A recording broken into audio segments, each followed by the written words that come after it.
So first off, I want to thank Tom for inviting me to be part of the science team for STROBE-X. I'm not an observer at all. This is the first mission that I've really been part of in any sense, so this was a new experience for me.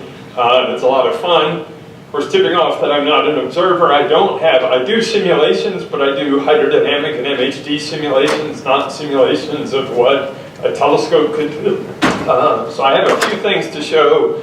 But more, I'm going to try to motivate some of the theory behind what STROBE-X might be able to do in the area of QPOs.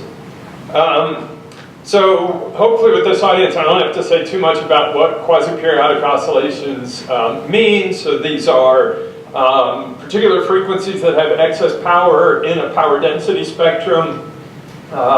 These are seen, we saw already some talk about various X-ray binaries, both neutron star and black hole X-ray binaries. There have been some claims of QPOs in recent years in AGN, as well as in tidal disruption events. So these may span a lot of different phases of black hole accretion. So the discovery of QPOs is probably 30 plus years in the past now. Some of the reasons we're still interested in QPOs, I think, so I believe firmly the QPOs are telling us, if we understood them, they're telling us something about the accretion flow or the accretion geometry in these systems. They may, depending on the model for the QPO, most of the models are dependent on spin in one way or another, so they may give us a way to measure spin, or at least to constrain spins measured by other means. I know I'm in the strong gravity section of this sort of meeting. I think we have to be careful when we're talking about QPOs about really making claims of probing strong gravity or probing the space-time geometry. I mean, I think you have to get fairly specific before you want to make that claim. Okay, so to kind of put something specific into this talk, for the rest of the talk I'm going to focus. So there's a whole taxonomy of QPOs and different types of QPOs in different systems. I'm going to focus just on two of them. One is the type C low-frequency QPO. This is in black hole X-ray binaries. There's a comparable QPO in neutron star X-ray binaries. If you don't remember which one the type C is, it should be clear in a few minutes. And again, I don't want to get too much into the taxonomy. The other type I'll talk about are the high-frequency QPOs. We heard about the kilohertz QPOs for neutron star sources. This is the black hole, maybe equivalent. For stellar mass black holes, that basically means QPOs above about 100 hertz. One of the reasons these were of particular interest when they were discovered is they seem to occur sometimes in pairs, similar to neutron stars, but in the black hole systems, the pairs always seem to have frequencies that are in low integer number ratios, usually 3 to 2, although there's one source that might be 5 to 3. You see some of the examples, or some of the primary examples up in the figure at the top. And one of the frustrating things you see is that sometimes you do see 2 and they're in a 3 to 2 ratio, but sometimes you only see one of the QPOs. Okay, so starting out with the type C low-frequency QPO, this is one where I think we're at a phase now where there is actually a well-developed model, like a legitimate thing you could call a model for this QPO, and observers are starting to actually probe the legitimacy of that model. The picture that's emerging is that these type C QPOs are associated with some sort of a geometric effect in the accretion flow, with precession being sort of the leading idea for what that geometric effect is. The reasons behind thinking that that might be the case, well, it's been known for a long time that precession gave you the right frequencies for the type C QPOs. So type C QPOs in stellar mass black hole systems go from tens of millihertz up to tens of hertz. And that's the right frequency for precession near a compact central object. Another thing is this picture that is emerging fits in with this truncated disk model that we heard a little bit about. The idea is, so you have a thin torus and you have accretion disk that comes into some radius and truncates. Inside of that you have some hot, thick structure, maybe a corona you can call it, And it's that hot, thick structure that's actually processing and causing the type C QPO. And the thing that's nice about that, the picture is during the outburst, as the accretion rate goes up, the truncation radius moves inward. The hot, thick region gets compacted to a smaller and smaller volume. It's going to process faster and faster. And that's the sort of behavior that we see with the type C QPO. The frequency seems to go up as the system goes into and progresses into its outburst. More recently, one of the reasons we really think this is some sort of a geometric effect now is the type C QPO seems to be more prominent in systems where we know we're viewing them nearly edge-on. So the high inclination systems have a stronger type C QPO than the low inclination systems. And that's consistent with, if you imagine you're looking at a disk face-on and it's processing, that procession is going to be a relatively minor effect. If you're observing it edge-on and it's processing, then that means sometimes you're going to be viewing the bottom of it, sometimes you're going to be viewing it edge-on, and sometimes you're going to be viewing the top of it, and that's going to give you a much stronger signal. And in the last couple of years, Adam Ingram, who's been the primary driver behind this model, I think has really pushed it to a new level. And that was by doing phase resolve spectroscopy of the iron line. The idea being, and that's what the cartoon in the lower left is trying to illustrate, if it's this hot, thick flow that's illuminating the thin disk and giving you the reflection feature, then as that hot, thick flow processes, you're going to be illuminating different parts of the geometrically thin disk. And so sometimes you're going to be illuminating the side of the disk that's coming towards you and is more blue shifted. Sometimes you're going to be illuminating the part of the disk that's going away from you and is more red shifted. And you should be able to see that in the iron line if you can phase resolve the iron line. And Adam was able to push sort of the limits of XM Newton and Newstar, this lower right figure here, where he actually finds, so the red curve is the spectrum in the red phase of the QPO, and the blue curve is the spectrum in the blue phase of the QPO, and he indeed finds a marginally significant shift in the energy of the iron line in those two phases. He also sees much stronger reflection in the blue phase, which is also what you would expect. Now, Adam put these together. He was nice enough to share what could be done. This same type of phase resolve spectroscopy with STROBE-X. The figure on the left is the same source that he already did it, the figure I showed you previously for XM Newton. And you can just see that the quality of the data is so much better. This is now not a marginal detection. This is a very clear, you can see the differences in the iron line. And then one of the advantages of STROBE-X over XM Newton is you can look and do this for very bright sources. You don't have to worry about pileup. So you could do this for GX339-4. And there's Adam's estimate of the sort of whopping quality of signal you could get with this phase resolve spectroscopy. And so the point here is that this is something we could already be doing if we had STROBE-X up there now. This is really telling us something about the geometry, the QPOs, what the accretion disk structure looks like. All right, so that's, I think, very promising. On the high-frequency QPO side, we don't really have, I would say, a leading model yet for what these high-frequency QPOs are. And therefore the observers aren't really being able to probe and distinguish these. There's sort of 4 or so categories of models that have been put forward. There's a very old, very simple relativistic precession model that just relies on the fact that in a relativistic geometry, relativistic space-time, particle orbits have sort of 3 characteristic frequencies: the orbital frequency, nodal precession frequency, and periastron precession frequency. And some of those frequencies happen to be in the right range to match QPOs. There was also some work on discoseismic modes. Same thing as basically earthquakes, but earthquakes in an accretion disk. So P modes and G modes of an accretion disk. There's been some work because these high-frequency QPOs were found in low integer frequency ratio pairs.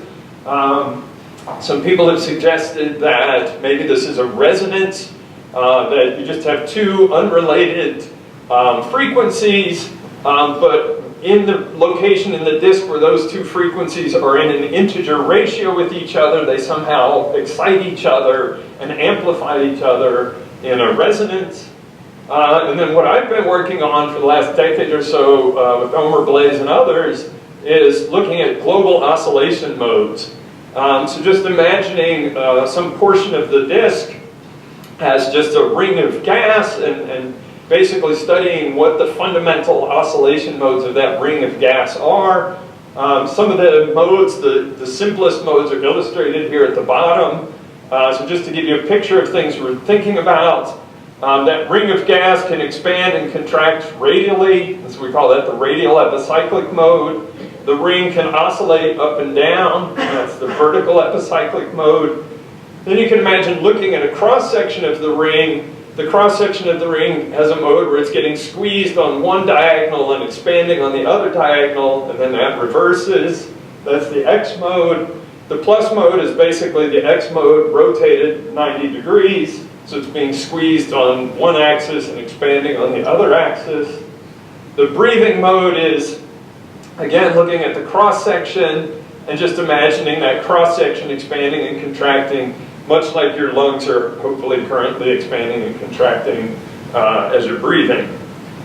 So one of the interesting things Omer and I noticed about these modes, and others noticed this about certain modes as well, some of the modes naturally occur, their frequencies, their eigenfrequencies, are close to a 3-to-2 ratio. And so it may be that 3-to-2, that apparent 3-to-2 ratio was nothing other than a coincidence of the two modes that we're seeing in the QPOs. And so one example is the breathing mode and the vertical epicyclic mode. For a variety of parameters, sometimes it's a little above a 3-to-2 and sometimes it's a little below, but it's fairly close to a 3-to-2 ratio. All right, the thing that I think advanced the study of high-frequency QPOs a bit recently was some work by Sarah Mata. At least this motivated me to get back into this. Sarah went back through the full RxTE catalog, and what she was looking for were any occurrences where a system showed the two high-frequency QPOs simultaneous with a type C QPO. And so she found it in three sources where she found this simultaneity of the three QPOs. I will mention there are two ultraluminous X-ray sources where a similar behavior has been claimed, but I'm not going to deal with those in this talk. All right, so the first thing Sarah did was proved or demonstrated that very simple relativistic precession model actually fits the three simultaneous QPOs. So the blue dots are the two high-frequency QPOs, and there's a type C, the bottom one, QPO, and the three relativistic precession model frequencies can simultaneously fit those three QPOs. And if you do that, then you get very tight constraints on mass of the black hole and the spin that can give you those right three frequencies. So that was interesting. More interesting, because we know the type C QPO covers a whole range of frequencies as the outburst proceeds, it's interesting to ask, well, what's happening with those high frequency QPOs when the type C QPO is at a different frequency? And so that's what these extrapolations are. These black points are not QPOs per se. Over here on the left, they're actually broad Lorentzian features. So they may or may not be related to QPOs, but it is interesting that the model passes through all of those. Now, I'm not a fan of the relativistic precession model at all. It deals with point particle frequencies in an accretion flow. These are, they have to be eccentric orbits, tilted orbits, and I just really don't know how you can pick a particular particle frequency in an accretion disk. But her work did motivate me to then couple the work I had been doing with Omer Blaze with the model that Adam Ingram and I had developed of a precession as the type C QPO, and ask, okay, if the type C QPO is the precession of some hot, thick structure, what would be the mode frequencies of that same hot, thick structure? And what we showed last year is that we could also fit the three simultaneous QPOs, now not with just some arbitrary particle frequencies, but with the precession, breathing mode oscillation, and vertical oscillation of an actual hot, thick structure. And so we also then can fit parameters. We had to take the black hole mass as given, but we can fit the spin. We get a very different spin than what Sarah got with the relativistic precession model. And the other nice thing is it looks like an extrapolation of this model to lower frequencies passes through those same broad Lorentzian features. Maybe not all of them, but at least a lot of them. So I think this might be emerging as at least a testable model. Now these aren't the only two modes that work. Luciano Rizzola and co-authors have suggested the plus mode and the radial epicyclic to explain high-frequency QPOs. That may still be the right model for the high-frequency QPOs, but if it is, then the precession of that same structure cannot explain the type C QPO. You can't simultaneously fit all three QPOs with that picture. There's another picture being proposed by a group from the Czech Republic of two other modes, Keplerian and an M equals -1 radial mode. They can actually fit all three QPOs simultaneously. The extrapolation of their model, though, is different than the extrapolation of our model. And so if you believe the broad Lorentzians are related to the QPOs, then maybe that distinguishes models. But I think something, and you also get a much different fit that's not as consistent with other estimates for the spin. You know, but one of the things, so this is, like I said, I do simulations, but not simulations of things like STROBE-X. One of the things I think you could look at is with this very these short exposures, you might be able to measure QPOs without having to sum all of the RxTE data to get one little QPO, but you can actually get QPOs at different times and actually follow the evolution of the high-frequency QPOs, much like we follow the evolution of the type C QPO. And then you could begin to distinguish different models because they diverge as you go away from this one point where we've forced them to match so far. Okay. So I think that's one of the things you can do. Just to highlight some of the actual work that I do, most of my work is in hydrodynamic and MHD simulations. So we've been trying over the past 10 years or so to actually simulate some of these QPO mechanisms. The movie in the upper left, many of you may have seen, because Adam Ingram and Chris Stone like to show that. That was a simulation I did of a tilted accretion disk around a rotating black hole, where you actually followed for a full precession period, and you can see very nicely how that would turn into a QPO, I think. The other two movies are movies where we took just a ring of gas and excited some of these oscillation modes that I've been talking about. And then recently what we've done is then take synthetic light curves from those simulations. So on the left are light curves, on the right are power spectra. And the nice thing is we can see these modes in the power spectra, in the light curves from these simulations. So if the modes really are there in these accretion flows, this at least I think demonstrates there's some hope you could actually see them with an instrument. Okay. All right, so I'll finish. I know Tom's about ready to boot me off the stage. So I think with low frequency QPOs, this phase resolve spectroscopy, I mean, STROBE-X could do it in spades, and it would be really interesting to do. I think on the high-frequency QPOs, something like STROBE-X could finally begin to distinguish and maybe begin to rule out the sort of zoo of models that have been suggested. Thank you.